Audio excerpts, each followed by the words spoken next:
Good Friday afternoon to you. 4 o'clock time for Sports4CLE. Thanks for joining us. Browns getting ready to head to Seattle for a 4 o'clock Sunday kickoff with the Seahawks. Some news out of Berea. Jerome Ford listed as questionable. He was able to practice today. Jedrick Wills also listed as questionable. Sione Takitaki and Goodwin questionable as well. Deshaun Watson listed as out for the game. Some talk that Jedrick Wills, although listed as questionable, may not be able to go. Adam Schefter tweeting this out. Jerome Ford surprised the organization with how well he ran, despite the sprained ankle, which is why he is now listed as questionable for the game. Let's welcome in Brad Ward from the Orange and Brown Report, as well as the All Eyes on Cleveland podcast. Sprained ankle is still kind of questionable, and if you're questionable and you get out there and you get dinged, you could be done for the day.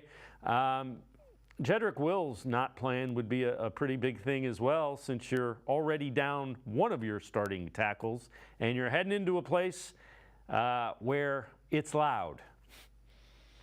Yeah, communication will be at the forefront of what they're doing on offense, and you don't want to lose. You don't want to lose Wills. He actually has played better the past few weeks. We've seen some passion from him, Dave. You know, we've seen him fired up a little bit on the field, which is refreshing to see. Listen, I think he'll play. You know, I don't know that for a fact, but I lean towards that. You know, going back to J.C. Tretter, they've kind of instilled a culture of playing through injury on this offensive line. They do it a lot, right? And so, and Wills has done it before. So hopefully he'll play, and you know, maybe he can continue his streak of a couple better games in a row here. At running back, you know, I wouldn't rush him back as far as Ford. That's a little bit selfish on my part, because I kind of want to see Pierre Strong a little bit more. So that may be just me being a little selfish, but yeah, I think you know, Goodwin, it is what it is. He's not that key, but I have enjoyed them using him more in the reverse game the past few weeks. He seems to be able to find that crease a little bit better than Elijah Moore on some of those gadget stuff.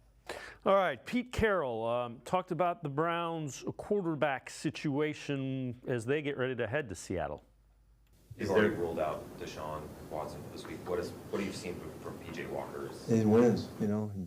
Won the 49er game, hung in this game against Indy, and all the way to the very end to you know, come up with enough plays to get the win, and they scored 39 points, you know, in the game too. And I mean, those are two big wins for him. So he's coming in with confidence, I'm sure, and he's an active, mobile guy that can make things happen. So similar in style from Deshaun. And you know, that's leave it to a coach. What have you seen from him? He wins. And yeah, you just wonder, can he keep doing it the way he has done it? And I don't think that is possible. He's got to clean things up. Yes, he needs to play better. I think getting him a full week of prep this week, you know, there's no question of who's going to be the starter, so he'll get all the reps with the ones and get the game plan installed around his skill set, as Kevin talked about earlier this week. So, yeah, let's see how he plays on Sunday. Will be a real test. You know, last season, interestingly enough, if you go back and look at his games, he had some really bad games, but he also had some very, very good games as well, kind of mixed in there. So you know it's in there somewhere to be better than what we've seen. It's just kind of a matter of, can they pull it out of him, right? And this would be a great spot to do that. He's competitive, you know, he's doing the best he can. The situation is not optimal, obviously. But you know, you got PJ for one more week. I think you got to evaluate what you see on Sunday for sure.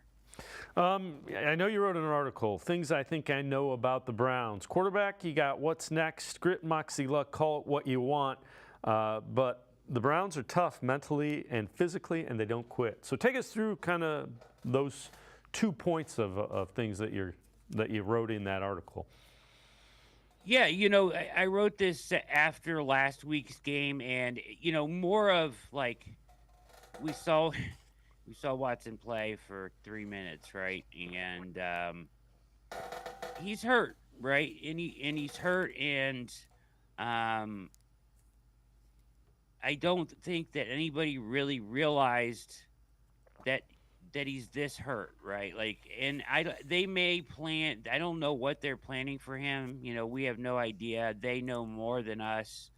I would like to think that maybe they're trying to bring him back next week as a ramp up before the Ravens and the Steelers games against Arizona. But we don't know that for sure, right? We don't know if he's going to feel up to it next week or not. So they really need to sit down and take a objective, realistic look at what options are on the table for them moving forward. Now, I don't think you want to give up a ton of draft capital on a move like this, but I do think that maybe you could upgrade from PJ Walker. That's kind of why I said let's see what he does Sunday. I think they'll be watching it closely. We've seen Stefanski pull good play out of average to bad quarterbacks before, right? Can he do that with PJ Walker?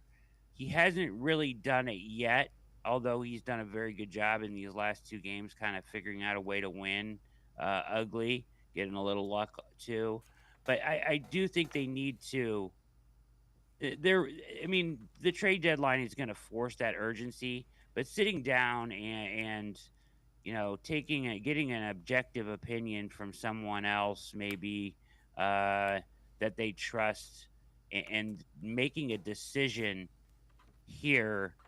It's tough because you don't know he's coming back, but they do need to make a decision about what they're going to do at backup quarterback, I think. Yeah, I would agree. And trade deadline Tuesday, so it's coming up. So they'll have to. That will force them to decide what they're going to do.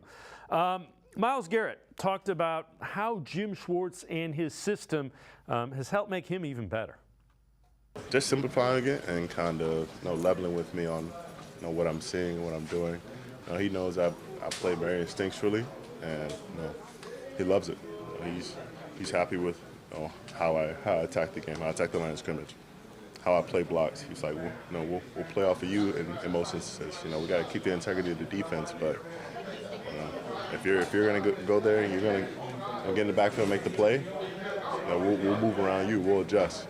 But as long as you hold the edge, you don't leave any of the other D linemen out to dry. You don't open up the gaps. We're going to ride with you, and I'm 100% bought in on everything that he's called for me and us as a D line and defense to do. I think the entire defense has bought in. The one thing he does, those guys are having fun playing football. Think about it. NFL football players having fun playing defense. Yeah, it's very obvious, right, that they're having a blast out there. And I think that's the difference with Myles, right? Like the stuff he's talking about, the buy-in and the ownership, right? When you have a coach that gives you that kind of ownership and freedom and empowers you to be, exactly who you think you are as a player. That's why I think we're seeing like the best out of Myles Garrett. Not to mention he has the best probably surrounding cast he's ever had. But along with that, I think Schwartz has certainly unlocked some things in him by empowering him to do whatever he feels like he can do, as we've seen, which is getting better every week, by the way. So we mentioned trade deadline is coming up Tuesday. So this is from the Bleacher Report. One player each team should try to acquire at the trade deadline.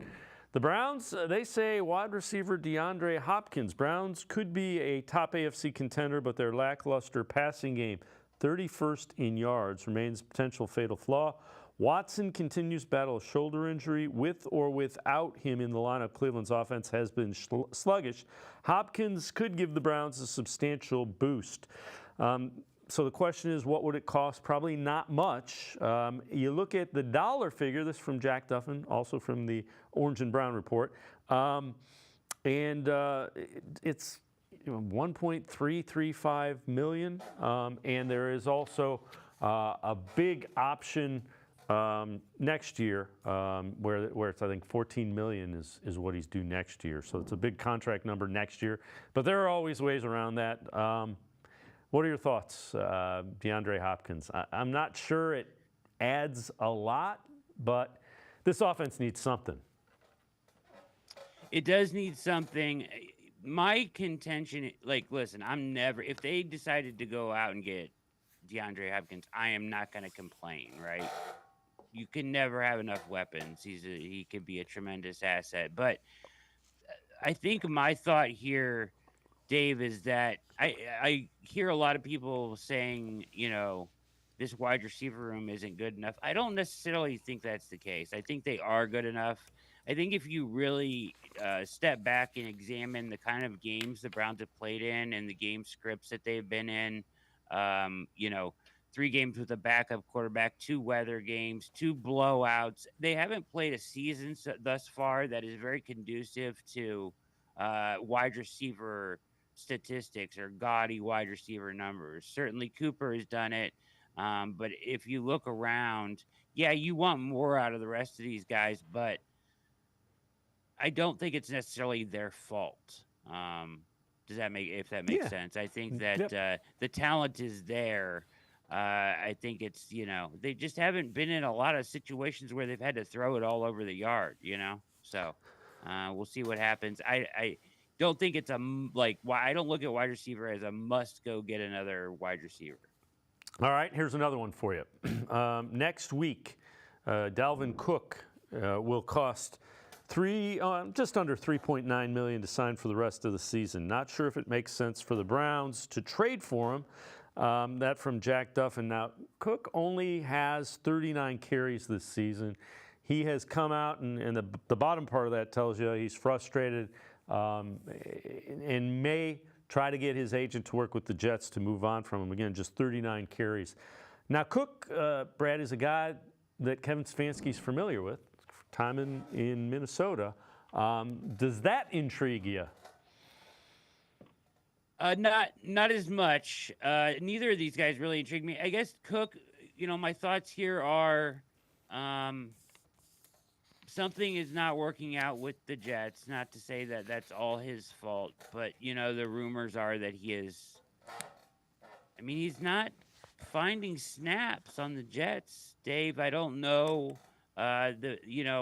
There's rumors and people that you talk to around Minnesota that weren't that upset to see him go. Now you see him with the Jets not able to garner any carries. I think I'm good on Dalvin Cook. All right. Here is news. Some folks were calling for this. John Kelly has been re-signed to the practice squad. Mary Kay Cabot tweeting that out. So today the Browns go out and get John Kelly. And again, Ford's banged up, Hunt's banged up. They did sign Jordan Wilkins, earlier this week. So they're just trying to bring in young guys that have some familiarity with what they do. Yeah, these guys have been in camp. Kelly's been in camp every year. This is kind of what they do. They bring in somebody familiar. Kelly's been kind of every preseason he looks great, right?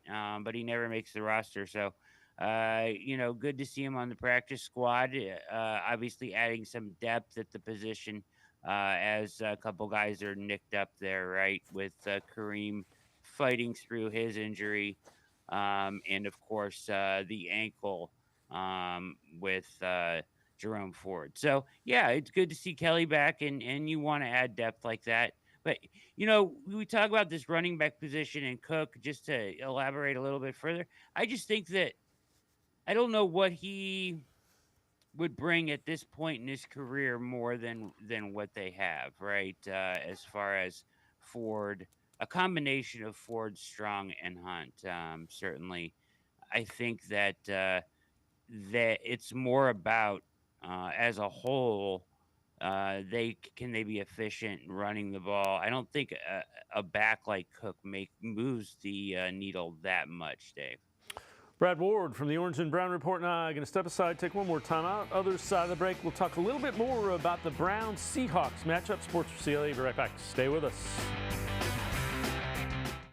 This is the 50, 100, 500 scratch-off from the Ohio Lottery, a much cleaner way of winning. We precision-crafted 3 perfect increments of cash, $50, $100, and $500, and created the only game that pays exclusively in those increments, hence the clever name. 50, 100, 500. Ideal quantities for dining foods, clothing wear, or stereophonics. The simplicity is breathtaking. Play 50, 100, 500, and transform how you feel about winning.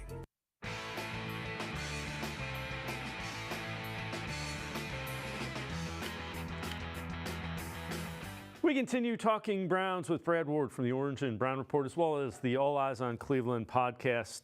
So DK Metcalf will play. Really good wide receiver, matchup problem for anybody.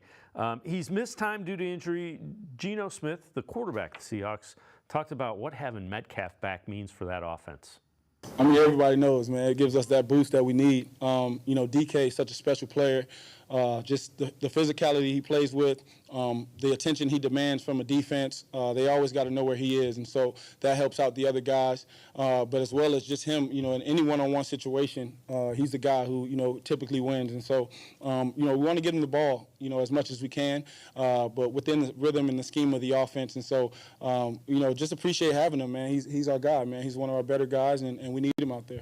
What is the physicality that he brings to the offense? Like, when he's down there and he's making those physical plays, does it kind of bring some energy there? Yeah. He's a leader one of the leaders on offense. One of the leaders on this team. Like I said, man, a special talent. Just a guy who, there's not many guys like him. That's the reality of it. And so he's a mismatch at all times. And usually teams are going to put a safety over him. They're going to cloud him or double him any way they can. And so he's a great run blocker.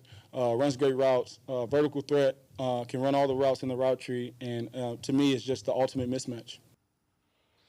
And Brad, that's going to be a guy that the Browns are going to need to be aware of. But I said earlier, yesterday even, I think they're equipped to match up with him. Emerson, Delpit, even Denzel Ward's been really good.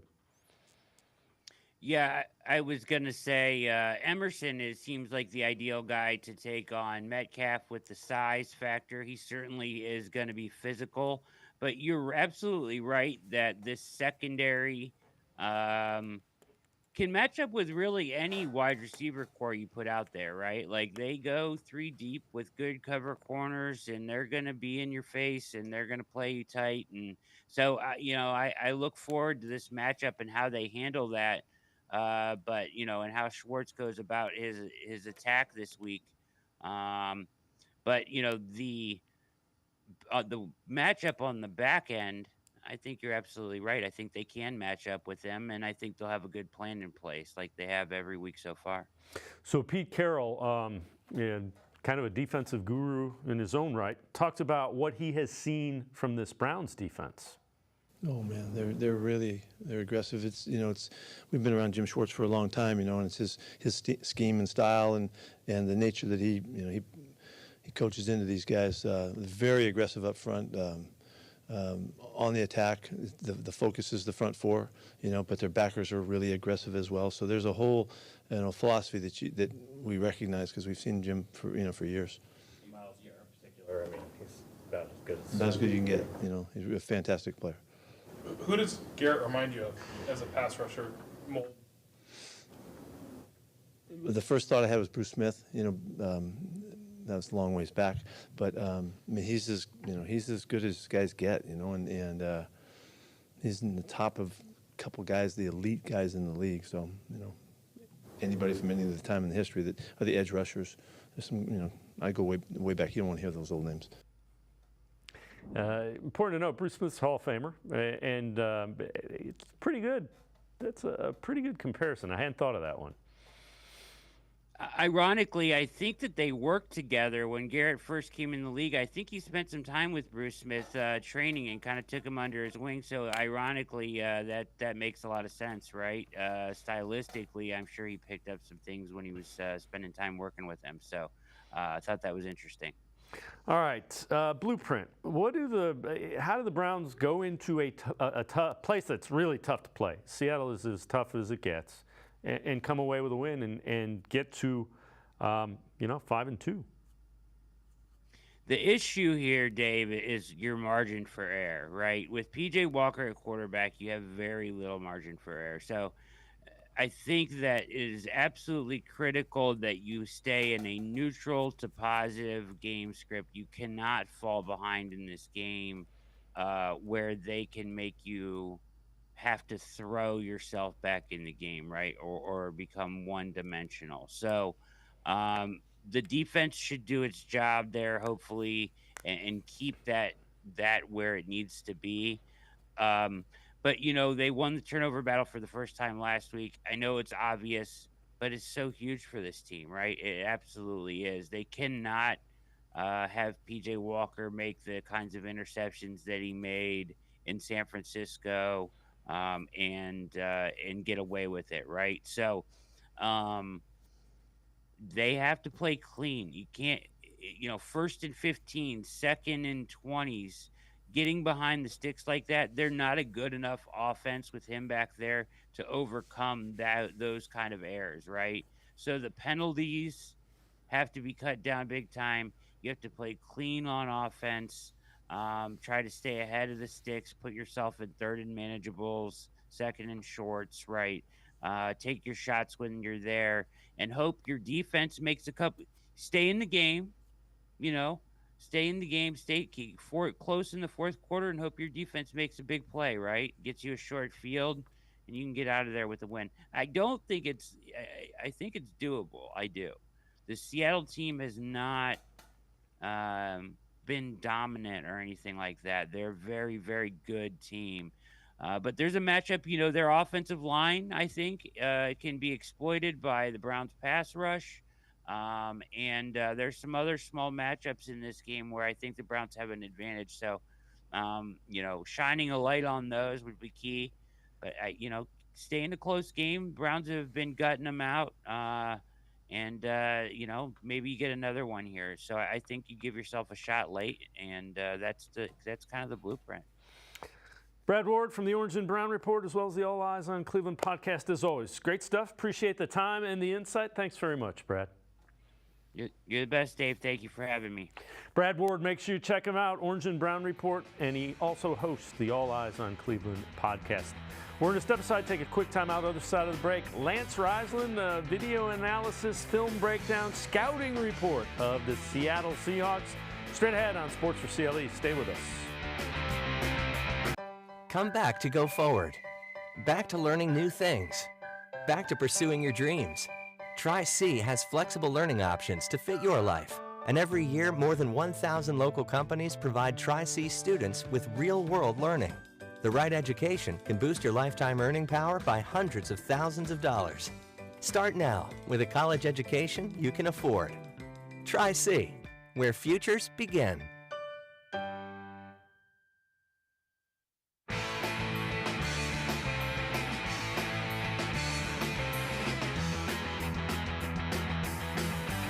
We continue talking Browns on Sports4CLE. Browns getting ready to head out west to face the Seahawks, a 4 o'clock kickoff Sunday. Time to take a look at some of the things the Seahawks are doing well. Video analysis, wherever we do that. We welcome in Lance Reisland from the Plain Dealer, cleveland.com. Lance, good to see you. A challenge, another 4-2 team, just like the Browns. Seahawks playing pretty well as well.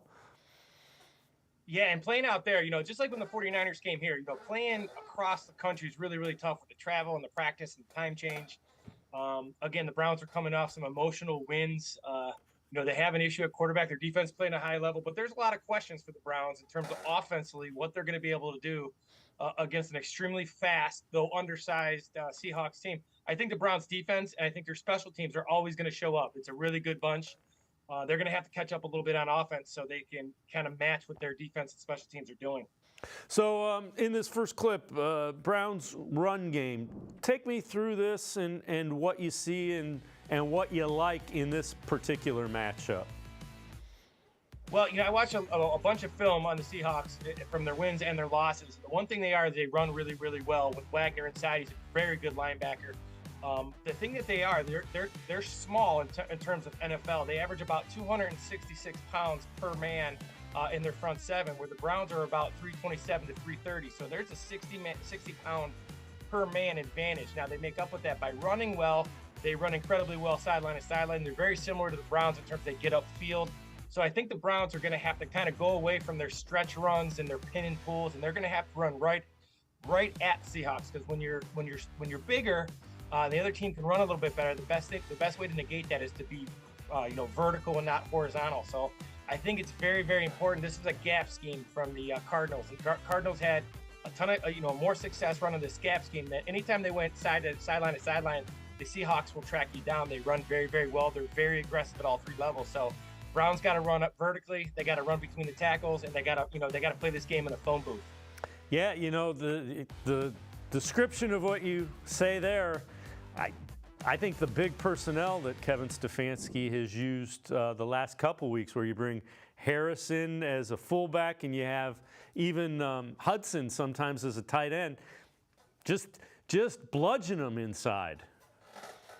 Yeah, like you said, because they are undersized. So you can cut your splits if you want a little bit with those offensive linemen. Cut their splits down a little bit. Make sure that they're not letting any gap penetration. But the big thing is that you have to protect your quarterback a little bit. He's not playing at a very high level.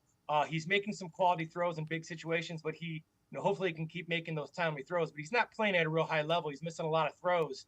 And they have to protect him by running the ball, playing to their defense, not putting their defense in bad situations. Flip the field with Bjork as he's punting. He's averaging 49 yards a punt. Try to sneak in 3 points when you can. With Hopkins, you got yourself a great weapon there. So they got to kind of mask and do it with smoke and mirrors a little bit with this offense. But the big thing is the run game and running directly at the Seahawks is something they can have some success with. Now, there's a guy in the secondary for the Seahawks as we take a look at this clip. Witherspoon, a rookie. He's been really good. What do you see from him?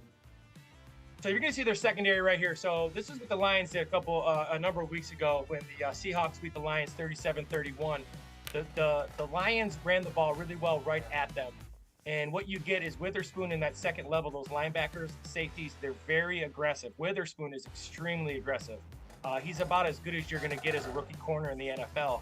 But what they do here is something the Browns can do. So not just a trick play, this flea flicker works great for the touchdown, but they can do things like double moves with Amari Cooper, and they could run some play action passes. What that'll do is, first of all, it's going to allow them to use their aggressiveness against them, and it'll allow for max protection. And I do think the Browns are going to have to protect with 5, 6, and even sometimes 7 people and take their chances against Witherspoon. Even though he's really, really good, he is a rookie, and a guy like Amari Cooper can give him fits with double moves. So this is what the Lions did. They ran a flea flicker, and they got a great play here, wide open. Yeah, and Witherspoon is a guy. Think of he's physical like Martin Emerson as well. I'm with you. I think he's a really talented rookie cornerback. So the next clips we're going to take a look at, we go over to the offensive side of the ball. Geno Smith is the quarterback, and they've got a really good running back in Kenneth Walker. So, when you watch Geno Smith, first of all, I'm a big Geno Smith fan back to his West Virginia days. But I think, like a lot of quarterbacks in the NFL, he's a quarterback you can win with, not because of. But there was only a couple of those quarterbacks, Mahomes and those guys of the world that you can win because of. He's a guy you can win with, but he's got to have the run game. And the Seahawks do a very, very good job. Walker's a very physical runner. He gets upfield, puts him in a lot of ahead of chains. They're 2nd and 6 a bunch. So he does a really good job. They run zone. They run some gap schemes. Very similar to the Browns on both sides of the ball and what they do. This guy's a very, very good back. And when he gets the run game going, that brings in play action. That brings in 6 and 7 man protection. That makes pass protection easy for that offensive line. And the offensive line struggles a little bit in true pass protection. But if they can get the run game going, then they can use that run game pass protection, which is much easier. Yeah, and Jonathan Taylor gave the Browns some trouble last week. Kenneth Walker, a little bit similar I'm not going to say he's quite Jonathan Taylor's caliber just yet, but he's certainly in that class. Take us through this next clip and what you see here with the Seahawks offense. Well, the first thing you're going to get play action. So he's going to throw it to Jackson Smith and Jigba, who's really starting to, come into him, as a rookie, he's really starting to get it now. So they have a really good receiving crew, and Jigba's the third guy now. So what you get here is this is when Geno Smith's at his best. So you're going to see the play action here, and the Cardinal secondary is going to step up, and you don't get quite a pass rush because they feel that they have to stop the run. So that offensive line is okay when they sell run and then they pass protect, because that defensive line is just not pinning their ears back. This is what Geno Smith does really well. He finds windows very well. He throws on time. He plays with a lot of confidence. And like I said, they have a very good receiving crew. Fant's a good tight end. Walker's a good back. So they got all the pieces.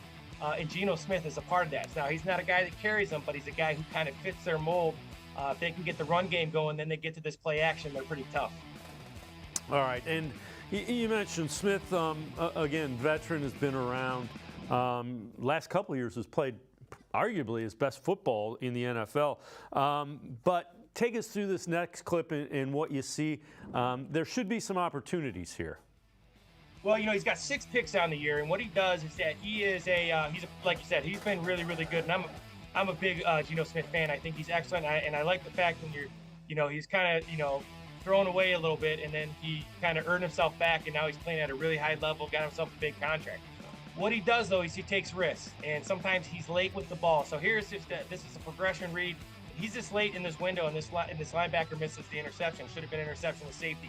So the Browns are going to have some opportunities because they cover so well in the secondary. So he will try to fit the ball in windows. Occasionally he's late. He will hold on to the ball a little bit more. Now, if the Browns can stop the run on first down, that's going to put him in much better ability to stop him in the drop back game. He's very, very good, like I said, on play action. But if you can get these offensive linemen to have the true 5 and 7 step drop pass protections, they struggle. And guys like Miles Smith and Darius and Obo, those guys, they can have a field day because true pass protection is not what they do very well. And again, Geno sometimes has a tendency to be late. He'll use his eyes improperly, and there's going to be some opportunities for some interceptions. And the Browns defense has to do what they did last week. They got to take it to the next level and continue to turn opposing teams over. Yeah, and he's a guy, much like I said with Brock Purdy, I think the Browns defensive line can speed him up. And if he does that, he's going to put the ball in harm's way some. Well, yeah, especially. And that's all. And I completely agree. And that's all going to start with stopping the run. So you have to keep them behind the chains. So he's got to be second 8+. Because if you're second 8+, now that's a passing down. Now the Browns can get creative with Smith at the 3 technique, or Miles, or move Miles to a backer. They can do some things because, like I said, true pass protection is not what the Seahawks do very, very well. But if they get that run game going, they do pass protect off their run game very well in the play action game. I just think the Browns. I think the Browns are going to struggle on offense, and they're going to have to play complementary football. The defense has to set it up for the offense. The offense has to take points. They have to end every drive with a kick. Punting the ball away and making a team go 90 yards against this Brown defense is hard to do. And it's your best option right now until you get this offense going. The other thing is DK Metcalf back practicing. That is a big physical wide receiver. Do you foresee Martin Emerson kind of matching up with him, or do you think they go best on best? Think Myles Garrett of wide receivers, and that's kind of how I view DK Metcalf. Yeah, so they got a really good receiving crew from top to bottom. So I think they got to go with Emerson. But I've been really impressed with Ward this year in terms of his ability to compete. So he's a guy beginning of the year said, I want to play more man coverage, and he's been pretty good in man coverage. And only time the Browns secondary has had some letdowns this year when you watch it on film is when they're in their zone concept, which is not very much. So I think they're going to play both, depending on what Njigba does. Are they going to move in the slot, things like that. Njigba could be a tough matchup because he runs so well in there. I think Ward will be on him some, but I think the physical matchup with Emerson is a good fit for the Browns. And, that's why the Browns defense is kind of like the T. Higgins from Cincinnati. That's kind of what Emerson's made for, those long, big receivers. This guy's going to get his catches. He's a big guy. I think Myles Garrett, the receiver, is a pretty good analysis of who he is athletically. As always, great stuff. Appreciate the time and the insight. Thanks very much, Lance. As always, thanks for having me. Lance Reisland, make sure you check him out. Always really good film breakdown, video analysis of Browns and Browns opponents. Cleveland.com as well as the Plain Dealer. We're step aside, take a quick time out. Sports for CLE, we'll be back talking Browns. Stay with us. This is the 50, 100, 500 scratch-off from the Ohio Lottery. A much cleaner way of winning. We precision-crafted 3 perfect increments of cash, $50, $100, and $500, and created the only game that pays exclusively in those increments. Hence the clever name. 50, 100, 500. Ideal quantities for dining foods, clothing wear, or stereophonics. The simplicity is breathtaking. Play 50, 100, 500, and transform how you feel about winning.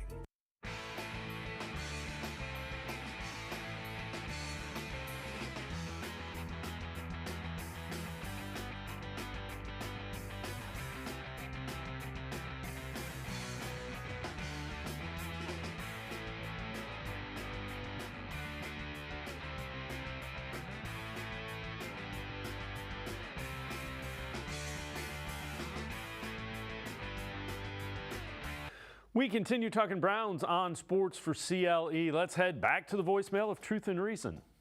Hi, this is Rico. I know the majority of us are tired of talking about this, but what is going on questioning Watson's desire and commitment to the game of football and to the Cleveland Browns? This guy is legitimately hurt. He cannot perform to the best of his abilities due to the fact that his throwing shoulder is injured. I'm at a loss for words that Watson is the only quarterback in the NFL that is not allowed to be hurt. Or even if he is hurt, he has to play because of his contract. I, for one, don't want an injured quarterback out there trying to play with one arm. We've seen that movie before. I can't believe that former players are questioning his manhood, basically. This has to stop. Okay, thanks. Go Browns.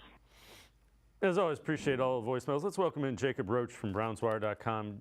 And Jacob, the one thing is everybody who has an axe to grind because of the situation Deshaun Watson kind of put himself in is now feels like it's open season to question everything about him. And I agree with that. It isn't really fair, but that's what Deshaun Watson's dealing with these days. Yeah, and that's what the Browns knew they kind of signed up for when they made this move. They knew, this is coming with a lot of unprecedented baggage and unprecedented situation. We've never seen, a player traded for – you barely see franchise quarterbacks ever traded, period, especially one that had some of this controversy. But in terms of, does he want to play, the Brady Quinn comments and some things like that kind of goes off this caller's mention about people saying he doesn't want to play. I mean, I watched that game last week, and there was no zip on that ball. He was throwing it in the dirt, or he was just throwing it up like it was a pop ball to center field in a baseball game. So I understand that, like you said, Dave, people are looking for an opportunity to bury him because of everything surrounded. But this, I don't think, is the situation to bury him. You can be upset that he went out there and played before he was ready on Sunday, but in terms of him missing time, it's 100% the right call. He's clearly not right. And again, this isn't like a football injury. It's a baseball injury. It's not it's not put an aspirin on it and tough it out. He feels like he's throwing the ball hard and it isn't going anywhere. And I have had rotator cuff strains, and that's really frustrating. The other thing, take a listen to Sam Monson from PFF NFL show on the Deshaun Watson injury. It's more how they framed the whole thing for every step of the process that's weird. It's not just the basic step-by-step facts of how this thing worked fits in with a lot of injuries in the NFL. It's more that there's been this report constantly that he's been medically cleared and weeks ago and yada yada, whereas actually he has been properly injured and he hasn't been ready to go. And he's not just, it's not a pain thing only. He's actually, there's weakness involved in the shoulder as well as pain. He's hurt, he's injured. So he probably shouldn't have been out there at any point, and he never should have been cleared, whatever the hell that actually means, because he wasn't ready to go back in the game because he's injured. And now he's re-injured, and you you're stuck with this weird spot where we're like, what the hell is going on with this thing? Because all the reports have been saying he's been good to go for like a month. It's a strange, I don't understand how that part of it became such a relevant factor. And I agree with them. The way it's been framed, it's been mishandled by the organization. Whether it was not a proper diagnosis, however you want to handle it, or whatever you want to say about it, the information that came out initially didn't tell you the extent of the injury. Yeah, it was like, and we were getting conflicting reports. Like there for a while, Deshaun Watson wasn't speaking to the media, but we would hear what Stefanski said versus what Andrew Berry said during the bye week. Like they were different things, and they didn't get an MRI until that first sat right before the Baltimore game because they thought he was going to be completely fine. So there was maybe some potential misdiagnosis. Just they really weren't up front. I feel like this week was the first week they were just really honest with us. And we're just like, hey, yeah, this is what's going on. There's a tear. He re-injured it. We thought he could put some strength behind the ball going into the Colts game. He couldn't. So here we are in a situation where he just absolutely could not play. It's 100% the way it was communicated. If they would have just told us out front, honestly, if they told us out front and just put him on IR, we would have never had this circus. And that's why I really appreciated this week when they just rolled him out on Wednesday. We're not going to talk about it all week. We know he's not going to play. We're just going to say he's not going to play. And it's just this team, I think, does everything right when it comes to injuries, except for at the quarterback position. Because you have the situation, same thing with Baker Mayfield. Now you have it with Watson, where it's like they'll hold guys out. I saw them hold Nick Chubb out for a minor knee sprain because they didn't want to make it worse. So they've really done, that's what is so frustrating, is they've really done everything the right way on this roster and dealing with injuries, except for at the quarterback position. If they were just a little more honest with us and just laid it on the table, I think there'd be a lot less people upset right now. All right, this is kind of interesting. NFL teams most nullified yards, so plays negated by offensive penalties this season. Chiefs number 1, 229. Dolphins at 162. Ravens 156, and the Browns 10th at 113. Now that comes with a little bit of a caveat because the Browns offense has not piled up the amount of yardage that the Chiefs and the Dolphins and the Ravens have.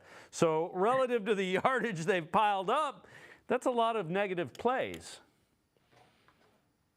And at least one took a touchdown off the board. David Njoku took a screen pass to the house, and it was just beautifully executed. And you're like, wow, the offense looks good. They're starting to figure things out. And then it gets called back. Njoku had 2 screens in that game called back, and it was like robbed him of a 100-yard receiving game. It's just like, I'm at the point now where if they make a big play, I hold my breath first. It sucks. And I know they did a much better job against the Colts. They didn't have nearly as many penalties as they had prior to that. But it's like this offense is running with a backup quarterback, a guy that started the year on the practice squad. They don't have room to make mental errors like this. They can't turn the ball over. They can't lose 100 yards over 6 games when they are just not super dynamic right now, especially without Nick Chubb. All of that things. And you could be without Jed this weekend. It looks like he returned to practice, so he's probably going to play. But with all the limitations you have, you just cannot keep shooting yourself in the foot and expect to win more games. So we've mentioned the limitations, and most of them are on the offensive side of the ball. Watson, Chubb. You don't have Jack Conklin, your right tackle. You might not have your left tackle. And somehow the team's 4-2. I think everybody likes to question the play calling. What are your thoughts about the way Kevin Stefanski has kind of navigated a tough first 6 games? I mean, give the guy an award, right? Like you're looking at an offense that's scored like 8 touchdowns all season, 8 or 9 touchdowns, and they're looking at 4-2, and they beat the best team in football. And it's like, if you remember, both against the 49ers and then of course against the Colts, PJ Walker led game-winning drives. He had easy reads, and of course he made some pretty nice throws. That one to Elijah Moore last week down the sideline was just perfection. But Stefanski has shown the ability to assist his quarterbacks and his offense overall. And like, even when Baker was hurt, they were putting him in positions to win and giving him some easy reads and some things like that. And it's just, when you watch the tape, people are open. The offensive line's getting better. The running game is starting to be more productive. We say it a lot about Jim Schwartz. It's like Kevin Stefanski gets all the blame when they lose and none of the credit when they win. But it's like he puts players in position to succeed, both on offense and on defense. And a lot of the defense is Jim Schwartz. But he understands his players' skill set, what he does and doesn't have on the field, and he still finds a way to be productive. And the other thing is Colts game was the first one where they won the turnover battle, and they're still 4-2. So that's an important thing that makes it even that much more impressive.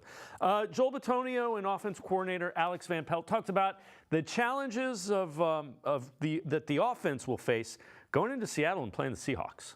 It's sort of that Seattle scheme a little bit, much like last week, with Gus Bradley in Indianapolis, a lot of 3-deep zone, kind of a lot of vision defense, do a great job of keeping all eyes on the quarterback, and they squeeze and funnel everything from outside in.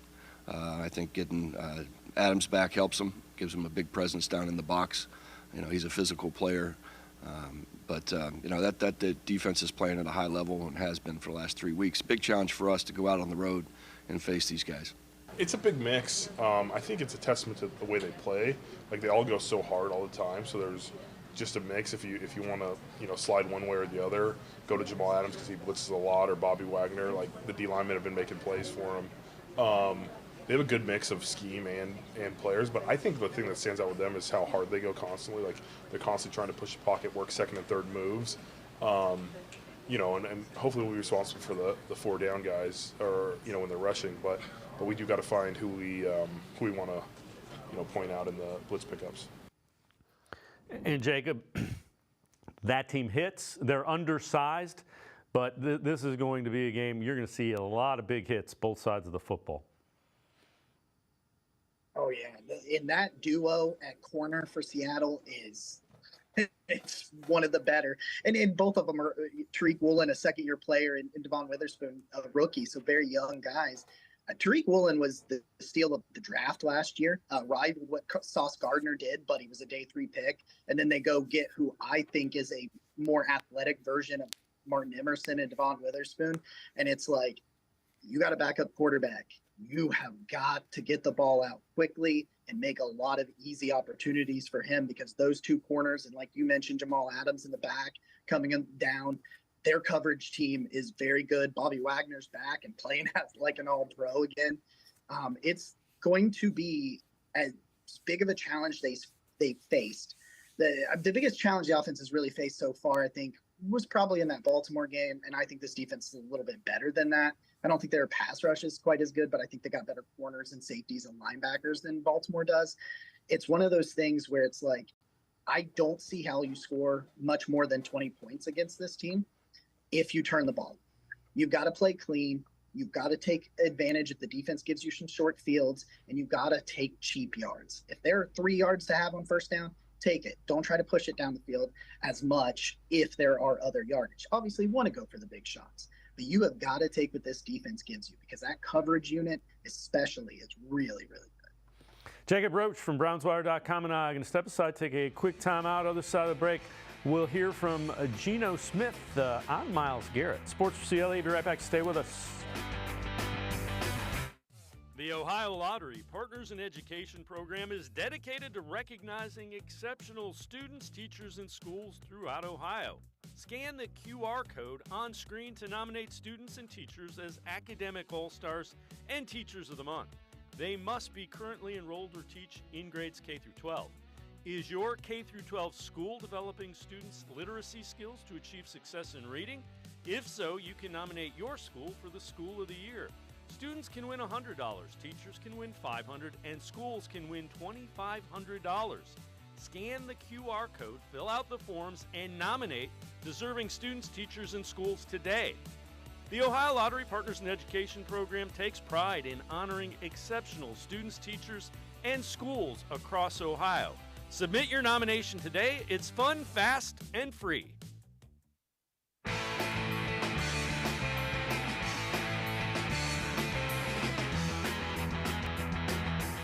We continue talking Browns with Jacob Roach from BrownsWire.com. Geno Smith, Seattle Seahawks quarterback, talked about this Browns defense and especially Myles Garrett. Super aware. As you know, man, Myles Garrett is having a tremendous year, and he's a heck of a player.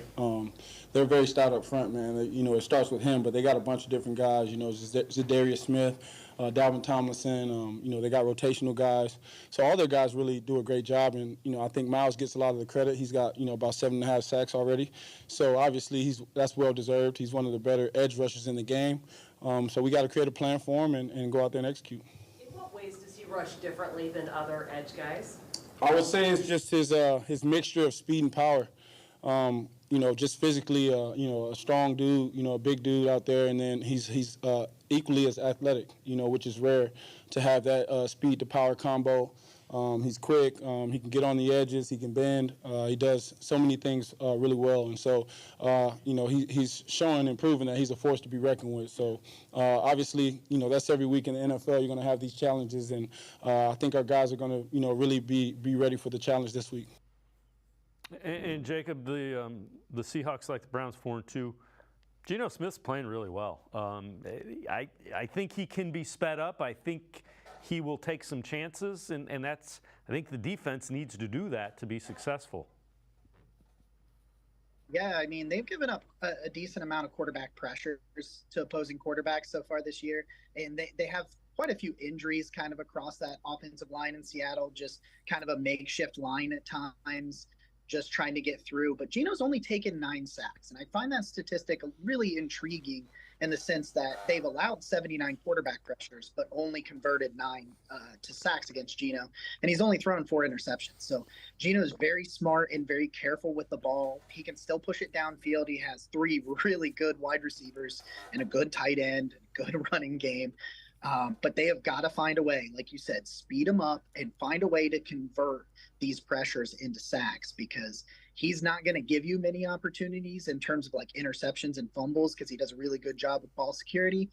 But if you let him sit back there, he'll pick you apart. But if you can move him off his spot and force him to throw the ball away and do the check down and convert some pressures to sacks, I think there's some opportunities for this defense to really kind of get right after kind of a down game last week. But I don't think there's a lockdown star offensive lineman outside of their center. So Myles Garrett has a good opportunity to continue this Defensive Player of the Year campaign that I think he is on. But that's the key. They have got to get pressure on Geno, or else they have no shot. Well, right along those lines, you wrote an article, 3 bold predictions for the Browns as they look for 3 in a row against the Seahawks. And one of them, Myles Garrett builds his Defensive Player of the Year resume, 2 more sacks. Pierre Strong will score 2 touchdowns in the absence of Jerome Ford, who earlier we told you has been upgraded to questionable. We'll see. And Dustin Hopkins extends his record streak, hitting another 50-yard plus field goal. When you look at those are all possible. Again, Jerome Ford kind of surprised everybody by going out and practicing and looking pretty good. So he's listed as questionable. We'll see. It wouldn't surprise me. Nothing that Myles Garrett does would surprise me. I really love the line that he had when he was asked about jumping over the line to block that field goal. They say, they asked him, is that how difficult of a task is that? And his response was, it just depends on if you're me, because if you're me, it's easy. And it's like, and it clearly was. He did it off of one leg, and he was standing still. It was ridiculous. And it's like, I said in the article about his 2 sacks that though they're have only allowed the 9 sacks, and they've kind of limited the damage with Geno getting the ball out of his hands, I just don't think anybody can stop Myles Garrett right now. I mean, he doesn't have a sack against San Fran, but you watch the tape and you see the pressures and you see him forcing, Brock Purdy into the arms of his teammates and things along those natures where other people were converting because of his play. And it's just otherworldly right now. If he's going to win a Defensive Player of the Year, it's this year if he stays healthy. I just think he's just playing off the charts right now. The Pierre Strong thing is funny. As you mentioned, he got upgraded to questionable. It feels like lately every article, if I write something like, hey, the backup's going to play, the backup doesn't play. So take it to the bank that Jerome Ford will probably play as a result in that. But either way, I really like what Pierre Strong has done. I've been wanting him to get the ball some more the last couple of weeks, and I think Kareem Hunt will probably be limited as well. So I think that could help Pierre Strong. He's just so explosive in the open field. He got some touches against the Colts, and I thought he was pretty productive. He's a good receiver out of the backfield. He's just really dynamic in the open field, and he has true breakaway speed. So if he can get out into the open field and there's a lane to get down for, a large chunk or take it to the house, I think Pierre Strong's pretty good at that. So I hope he gets his touches this week because I think he's earned them, and I think he can really cash in on them. We get to Dustin Hopkins, and it's just like, I remember conversations a couple of months ago when everybody said the Browns were dumb for trading a 7th-round pick for a guy that lost a kicking competition. Well, who's done now? Like, I mean, you went out and and Dustin Hopkins is kicking better than he has ever kicked in his career. He came into this year 15 of 30 on 50-yard field goals. He was at 50%. He's not missed one. He's got an NFL record, 5 straight 50-yard makes. He's only missed 2 kicks all year.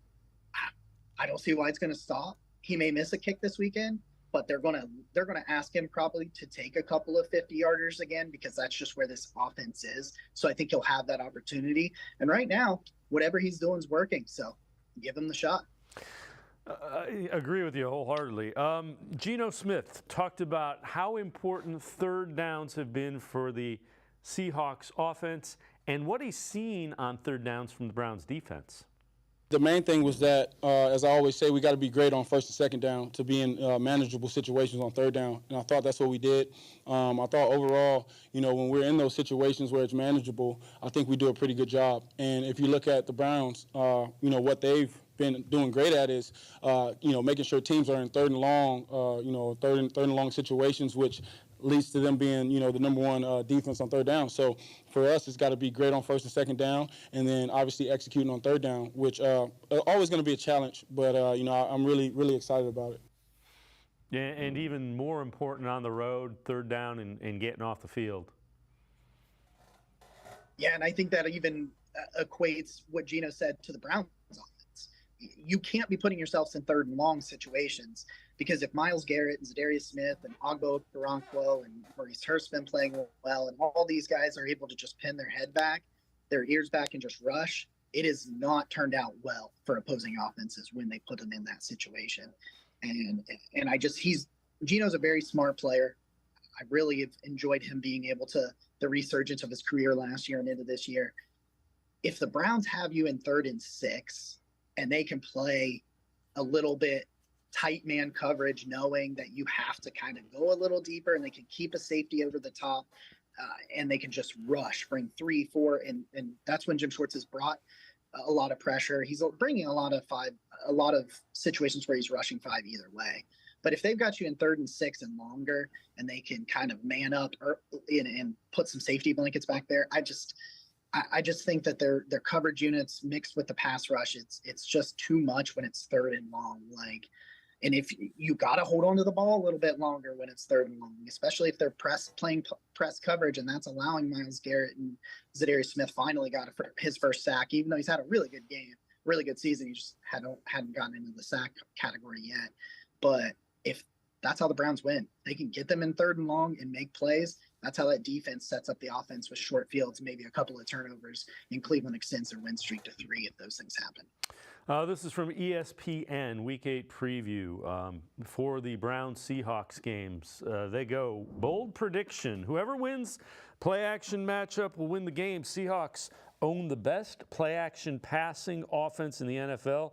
Smith completing league best 80% of his play-action throws. Browns boast the best play-action pass defense in the NFL, 53.8% completion rate allowed.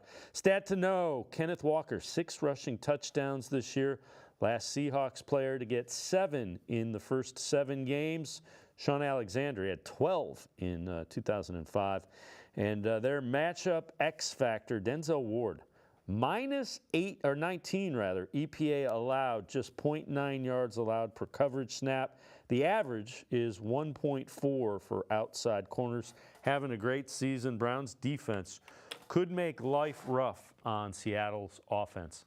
The other thing I think, and I say this pretty much every week, but I think it's true again, the Browns defense has the skill set to match up with Seattle's offense, which has really good players. I mean, you've got Smith and Jigba, you've got Lockett, you've got DK Metcalf. Not many teams can match up with them. The Browns can because of Emerson, Ward, and Newsome. So that allows them to do some things other teams can't do against this offense. Yeah, and Jim Schwartz has really stuck to the things that he said he was going to in terms of playing smart and fast and aggressive, but also simplifying things. The Browns have just been downright dominant in man coverage. If you're playing in man coverage, that bodes well against play action because you're not buying on play fakes when you're manned up across the board, unless you know for sure the ball's been handed off. You can – a lot of that play action really works really well finding holes in zone. And the Browns just don't play a lot of zone coverage. They have 3 really good man corners. Last week they played a bunch of zone coverage and you saw what happened. So I don't think you're going to see that again, this week. But you've got 3 really good wide receivers and 3 really good corners, and that's not counting Grant Delpit. Grant Delpit can play in the slot as good as almost anybody else not named Greg Newsome on this team. And Cameron Mitchell's played a little bit off the bench and made some plays. And Juan Thornhill's really starting to come along here. And Ronnie McLeod, the veteran. It's just like this is teams like this and games like this is why Andrew Berry has loaded up with talent at defensive back, because this is where the modern NFL is. And the Browns have shown that when they go mano-a-mano against some elite wide receivers, they have the ability to shut them down. Jacob Roach, Brownswire.com, as always. Great stuff. Appreciate the time and the insight. Thanks very much, Jacob. Thanks, Dave. Have a great weekend. Jacob Roach, make sure you check him out. Really good stuff on Brownswire.com. That's going to do it for this edition of Sports for CLE. We will see you back here Monday at 4 o'clock. We'll be talking about the Browns-Seahawks game. Have a great weekend. See you Monday at 4.